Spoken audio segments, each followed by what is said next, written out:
Hello, everyone, and welcome back to another episode of Acupuncture is My Life. Now, in this episode, I want to discuss ways along with acupuncture in which you can enhance the health, the flow of qi and blood throughout the brain in order to improve brain function. Okay? And this is important, especially as you age. And I know many of you will think of it as, all right, I'm in my 20s, I'm in my 30s, I'm even in my 40s, I'm good. No, you'll be shocked. Like, studies are showing, and I have to constantly pay attention to what's going on globally.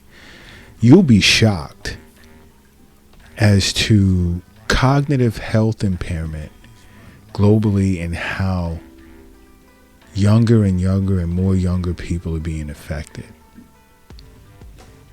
And that's not good. You know why? Because, in today's world, just technology, it's doing everything for us, and that's bad. And that's why I'm glad I grew up in the era in which I did. But then, I feel bad for younger generations, because when you have phones and cars and televisions and everything that does everything for you, that's a bad thing. It's going to affect your level of cognition. It is. And reaction time to certain things is just way off from when I was younger. And I'm noticing this in these younger generations. And this is the reason why I'm doing today's podcast. Because you have to understand something. Your brain is like a muscle.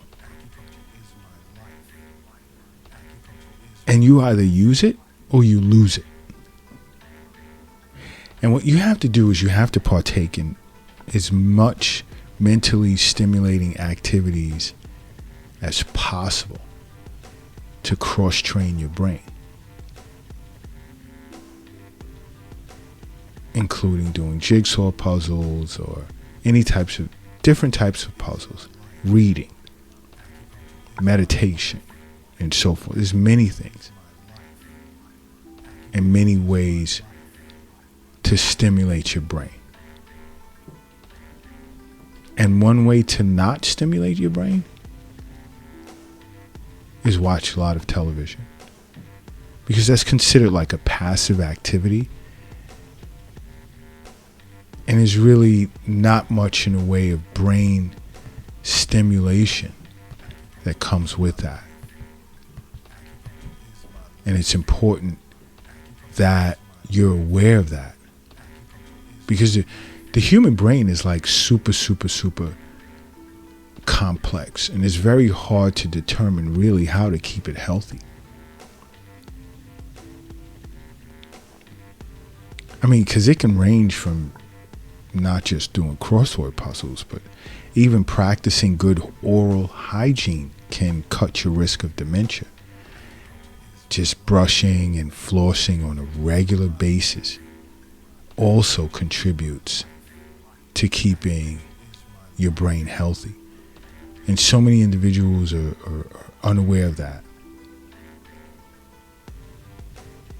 I mean, our brain it controls our thought, our memory, our emotions, touch, motor skills, vision, breathing, temperature, hunger, all of that.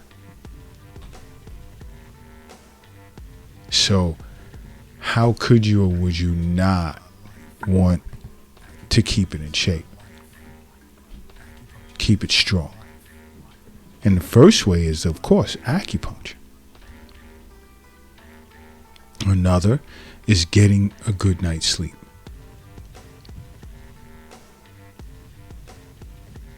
Why? Because not getting enough sleep can definitely increase your risk of dementia. So you want to attempt to create a sleep schedule where you can get around at least 6 to 7 hours of sleep per night and sticking to it. And I know some of you suffer from sleep disorders, and this is why it's important that you see an acupuncturist, which is why I say, among the ways of strengthening your brain health, see an acupuncturist. Another, since we're on the topic of sleep, don't sleep too much, because that can also increase your risk of dementia. Because I've said this many times in the past, too much of anything is no good, with the exception of acupuncture, of course. But too much of anything is no good. Okay? And especially when you get like in your 50s, somewhere around there, and you're just sleeping too much, more than 9 hours a night, you're increasing your risk of developing dementia and Alzheimer's disease. So keep that in mind. Because it's important, 1, to see your physician on an annual basis. 2, see an acupuncturist throughout the year for regular wellness visits. Now, again, along with acupuncture, another thing that's great for brain health is finding the time to exercise. And I say this many times, over and over and over. Being physically fit is proven to decrease your risk of memory loss. Just regular daily walks, staying on top of your chores every day, remaining active, including various different types of activities in your daily life, is super beneficial for you. Because physical activity tends to help improve memory. It can reduce anxiety as well as depression, and reduce your risk of dementia.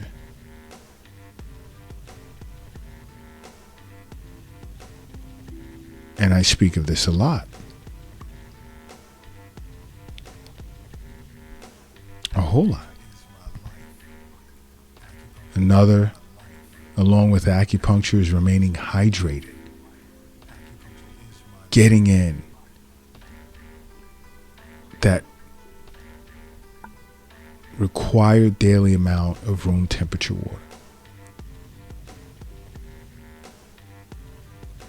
And there are tons of reasons to drink water. I mean, water helps regulate your body's temperature. It prevents infections. It keeps your organs functioning.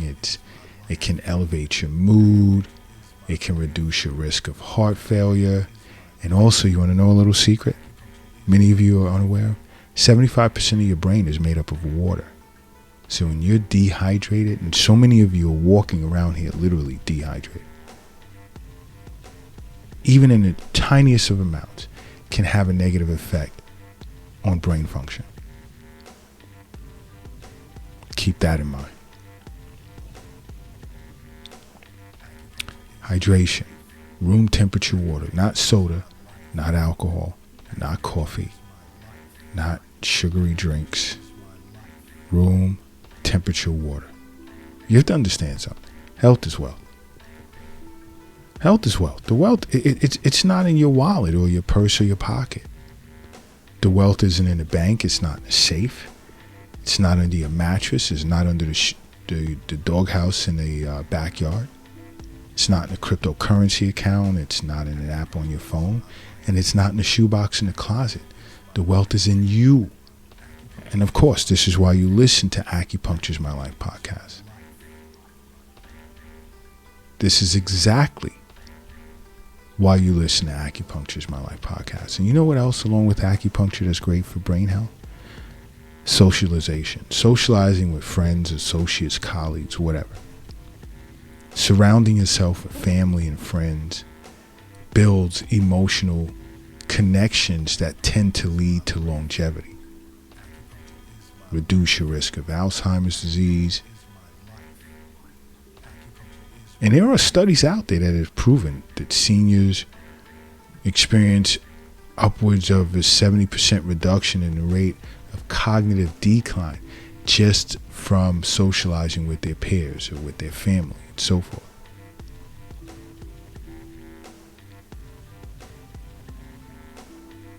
Okay? So it's important to have that partner in your life, that person in your life who's a good listener and can give you solid feedback to strengthen parts of your brain, as well as minimize damage that's caused by aging. And another thing is remain optimistic about life. Because anxiety and depression is linked to high risk of memory loss.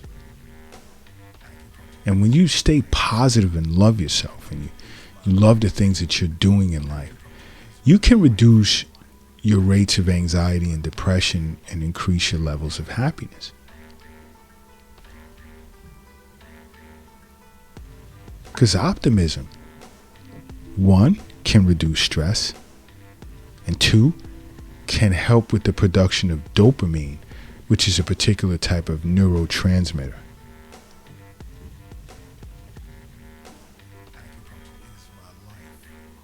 Okay?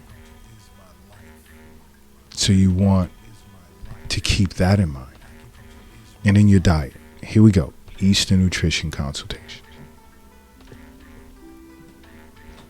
You want to eat a brain healthy diet, and there's certain foods that your acupuncturist may recommend to you in the form of vegetables and whole grains and nuts and legumes and so forth.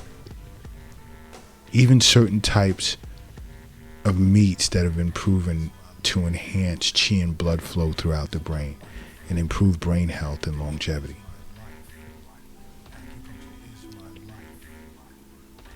And there are so many benefits to maintaining a healthy diet, which include enhancing your heart health, preventing illness. It helps maintain a healthy weight.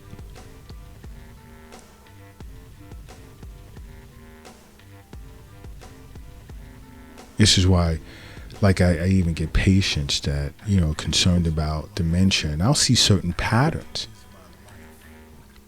And some may even show through the kidney meridian.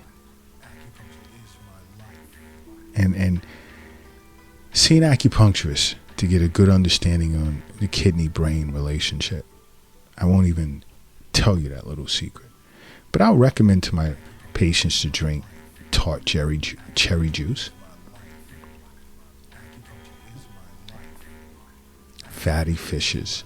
These things are important. Super, super, super important. Along with doing crossword puzzles like I started out. Strengthen the brain. It's all good for you.